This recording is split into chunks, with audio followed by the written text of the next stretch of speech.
Mukhang butete, mukha ring labubu at madalas ding mapagkamalang Pokemon. Pero bakit nga kaya mabenta raw ang pambihirang nilalang na ito? Ang pag-aresto sa ilan sa mga ilegal na nagbebenta sa paubos ng laki na ito na resibuhan natin. Hindi ito isda, hindi rin isang laruan at lalong hindi ito alien. Ang hayop na ito ay tinatawag na axolotl, isang amphibian na kayang mamuhay sa tubig at lupa. Sa buong mundo, tanging sa isang lawa sa Mexico City sila naninirahan at matatagpuan.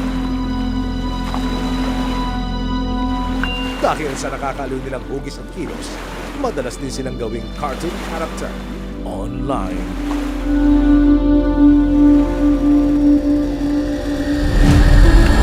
Sa kabila nito, dahil sa nakakanging itsura, laganap silang inuhuli at binebenta sa iligal na paraan. Ang mga axolotl po ay endangered na po sa kanilang bansa po. Galing po sila sa malalamig na bansa, hindi po sila dapat talaga nandito po sa ating bansa. Siyempre po, dapat po nating hayaan silang mabuhay po kung nasan sila para po sila makapagparami, ma-maintain po yung balanse ng ating ecosystem po. Pag nasira po kasi yung ecosystem natin, pwede po kasi maapektuhan tayo sa pamamagitan po ng pagbabago ng panahon.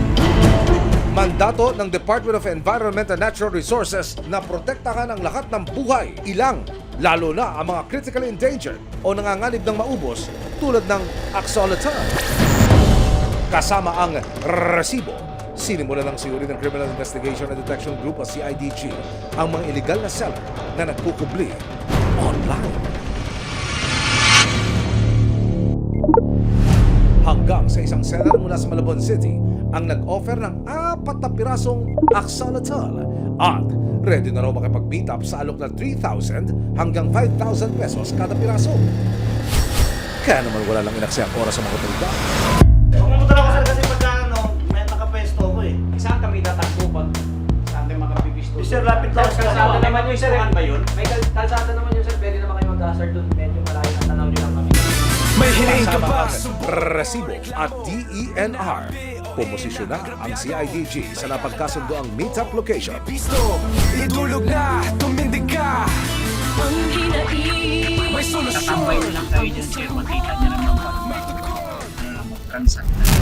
Pero si seller, pabago-bago ang isip at sa ibang lugar na lang daw makikipagkita. Baka lang pagpag yan, makaano tayo. Kasi nag-iingat yan.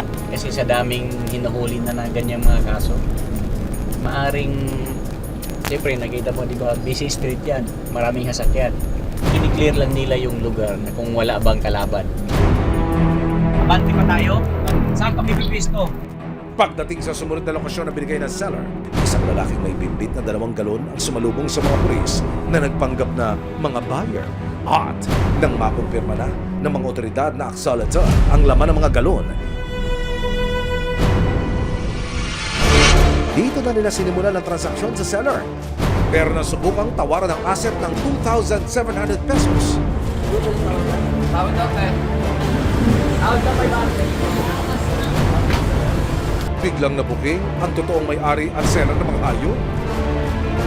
Lumitaw ang isang babae na nagtatago ng pala sa gilid ng kalsada. Huli ka, ate! Mga pulis kami, saglit lang. Oo, dito yung may-ari. Saglit lang. Hindi po ko yung may-ari niya. Saglit lang. Dito ka muna. May tatanong lang sa'yo, saglit lang. Si ate mukhang tatakas pa. Oh, babae dito!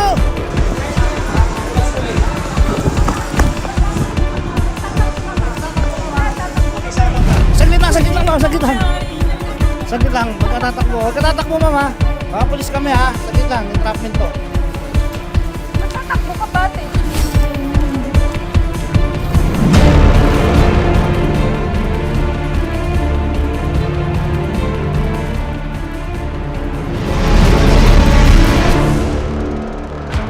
At nang hanapan ng mga otoridad na kukulang permit ang mga binebentang critically endangered na hayop, si ating seller, no comment at napaiyak na lang. May mga dokumento po ba kayo, ate? Yan? Bawal ho yan. Alam niyo po ba yan? Makasama kami taga-ano, ate. Na-arresto ko kayo ha. Sa pamamagitan ng legal na pagbebenta po nito ha. May mga papel po ba kayo ito? Mga dokumento? Pinapong na po yung papel eh. Nangyari po. Lang ate, wait Teka lang. lang po yung anak ko po Ma'am, nakikita ko. Yung anak ko po yung Wait lang ate. lang ate. Wait lang. Delikado ka ate. Yung anak ko nandoon. Oo, sige. Kami lang Oh, ito susi ako. Paano yung anak ko? Ayan. Ate, makinig ka. Anong gusto mo? Ipusas ka namin o anong makinig ka muna sa amin?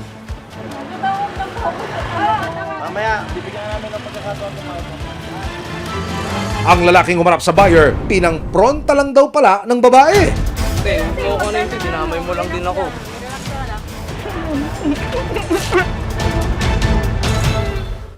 Maraming salamat sa panonood, mga kapuso. Para masundan ang mga reklamong nasolusyonan ng resibo, mag-subscribe lamang sa GMA Public Affairs YouTube channel